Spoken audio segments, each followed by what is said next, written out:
Good morning, ninth class. Before moving to next exercise, we will do the statements of some theorems and few examples. First theorem is well known to you bete, that sum of angles of a triangle is 180 degree. कोई भी triangle है बेटे, ਉਹਦੇ ਤਿੰਨੋਂ angles ਦਾ ਜਿਹੜਾ sum ਹੈ, it is always equals to 180 degree. ठीक है ना. It means कि जे ट्रायंगल ਦੇ ਸਾਨੂੰ ਦੋ ਐਂਗਲਸ ਪਤਾ ਨੇ, ਅਸੀਂ ਥਰਡ ਐਂਗਲ ਫਾਈਂਡ ਕਰਨਾ ਹੈ ਤਾਂ ਅਸੀਂ ਉਹਨੂੰ 180 ਦੇ ਵਿੱਚੋਂ ਮਾਈਨਸ ਕਰਾਂਗੇ, we will get the third angle. Second theorem is very important, which will be used in your questions. Now it is, if a side of the triangle is produced, then the exterior angle so formed is equal to the sum of two interior opposite angles. ਜਾਂ ਤੁਹਾਨੂੰ shortcut ਦੇ ਵਿੱਚ ਕਹਿ ਸਕਦੀ ਹਾਂ ਕਿ exterior angle of the triangle is equals to sum of opposite interior angles. I am writing here exterior angle, which is very important. Now exterior angle is equal to sum of opposite interior angles. ठीक है बेटे. It मीनस कि जे असी किसी triangle की एक side produce कर दीए, ठीक है, तो ਉਹਦਾ ਜਿਹੜਾ एक्सटीरियर एंगल होगा ਉਹਦੇ ऑपोजिट इंटीरियर एंगल्स ਦੇ बराबर होएगा.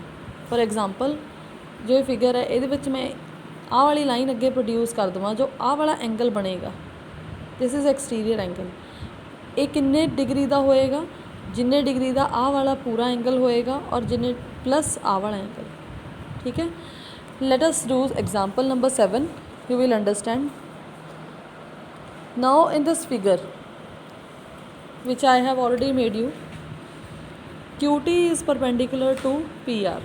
ठीक है. This line is perpendicular to this line, means this is 90 degree. Angle TQR, this is of 40 degree.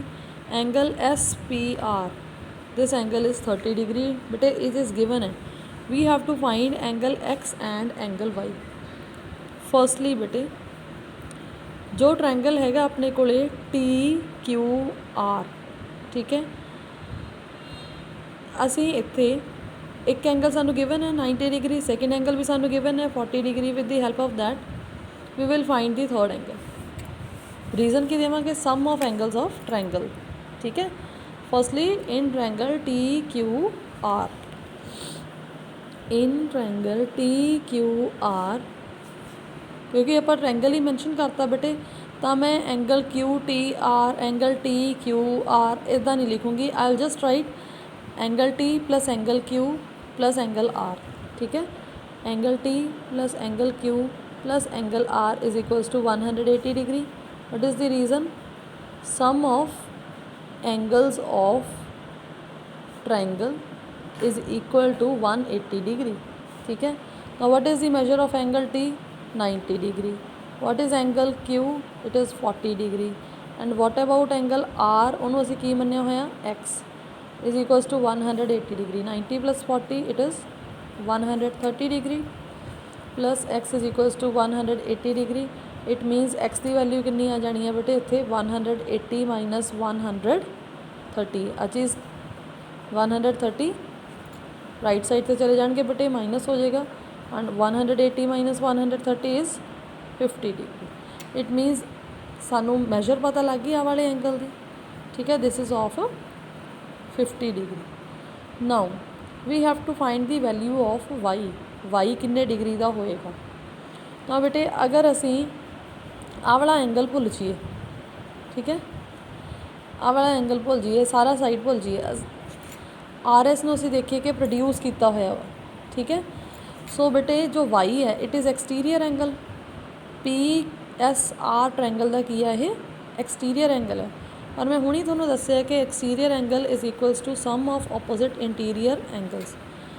Opposite interior, sum of opposite means उल्टे, ये नाल वाले ना नहीं, ये नाल वाला नहीं लेना, उदों opposite means this angle and this angle दोनों प्लस करके जो आएगा that will be measure of angle Y. ठीक है, मैं कहूँगी in triangle P S R, ठीक है ना, फिर कहांगे कि y is equals to 30 degree plus x, that is y is equals to 30 degree plus x minus 50 degree. From here y की वैल्यू कितनी आ गई 80 degree. What is the reason? Exterior angle is equals to sum of opposite interior angles.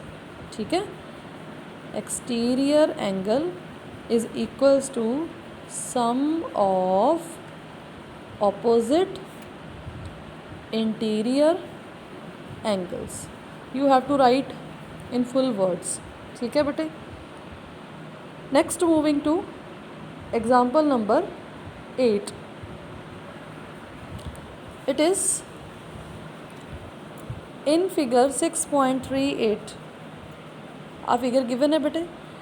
The sides AB and AC of triangle ABC. I have made the figure for you here. Now look again. The sides AB and AC of triangle ABC are produced to point E and D respectively. ठीक है, AB ਨੂੰ E तक और AC ਨੂੰ D तक produce कर लिया बेटे.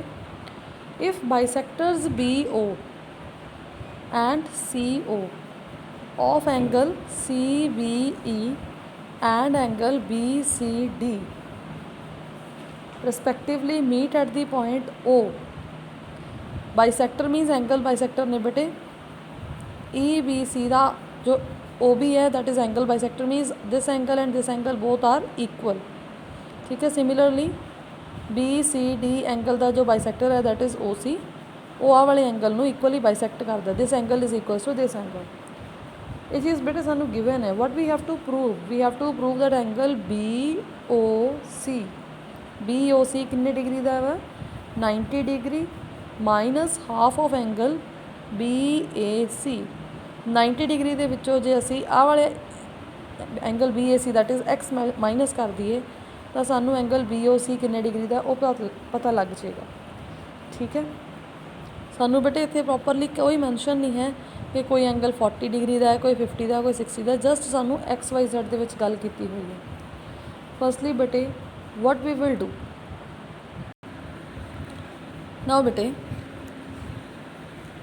OB is bisector of angle CBE है ना, मैं लिखांगे since OB is bisector of angle केड़े एंगल दा बेटे CBE। ठीक है ना, it means असी की फाइंड करना CBO देखिए।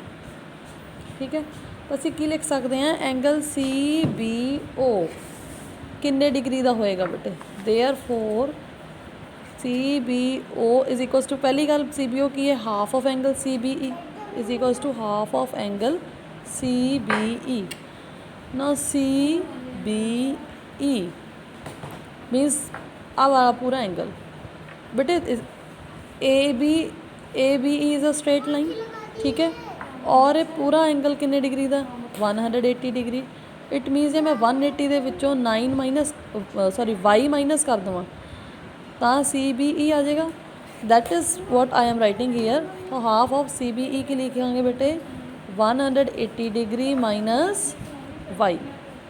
ठीक है, तो ओपनिंग इट एक ही बन जाना हाफ ਨੂੰ बेटे 180 ਨਾਲ मल्टीप्लाई करांगे we will get 90 minus half of y।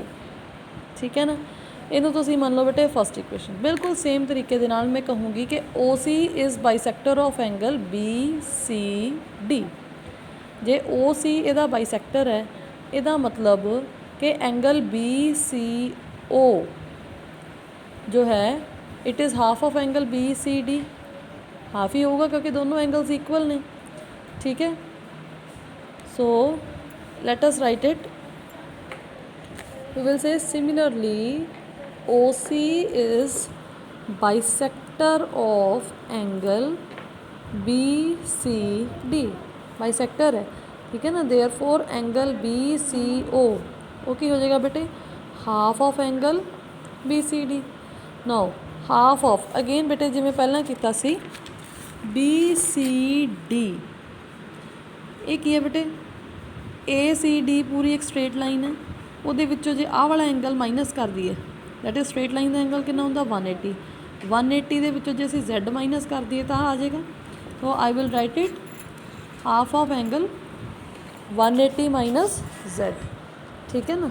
So 180 degree minus Z that is 90 degree minus Z by 2, ठीक है ना। हाफ में इधर भी मल्टीप्लाई कर लिया, हाफ में इधर भी। Now this is second equation. Now बेटे लुक एट दिस ट्रायंगल। तो in this triangle angle BOC plus angle OBC, ठीक है ना, और we can say angle CBO and angle BCO, तीनों मिलके कितने डिग्री दे हो जाने बेटे 180 degree. This angle plus this angle plus this angle कितने डिग्री का होएगा बेटे 180 डिग्री, ठीक है ना, because angle sum of triangle. So I am writing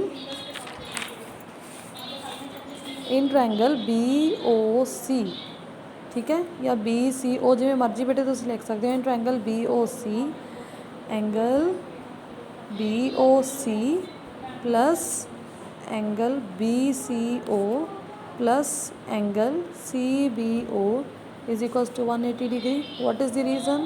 Sum of angles of triangle is equals to 180 degree, ठीक है।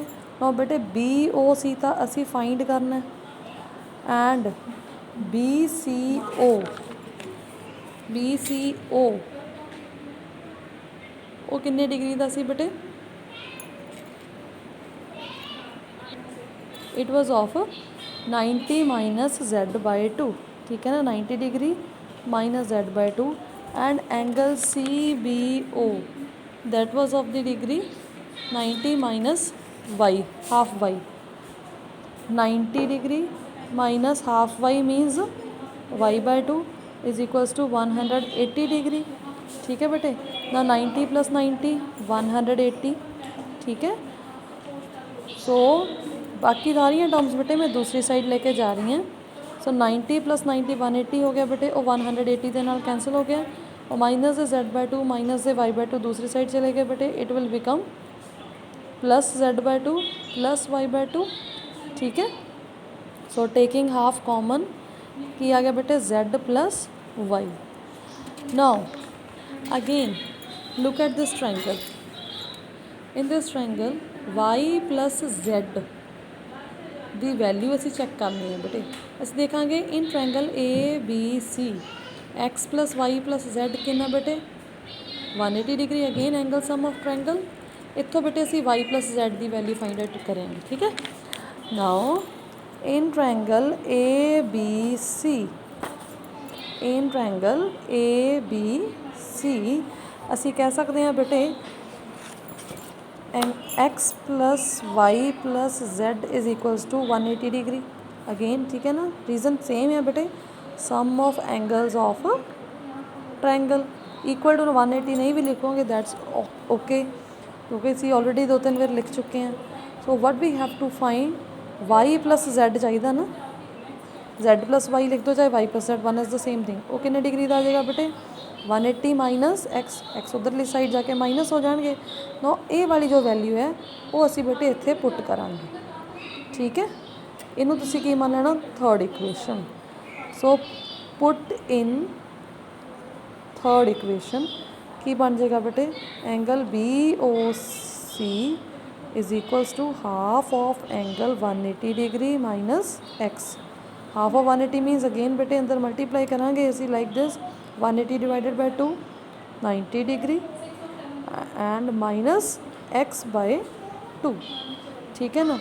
90 माइनस एक्स बाय 2 बेटे एक्स आपां किहनूं मन्निया सीगा, एक्स सानू गिवन सी ना, which angle this angle BAC, यही चीज़ असी प्रूव करनी सी ना BAC। It means I will write angle BOC is equals to 90 degree minus half of X की जगह पे की आ गया बेटे angle BAC. Okay, that's all for today. Thank you. Have a nice day.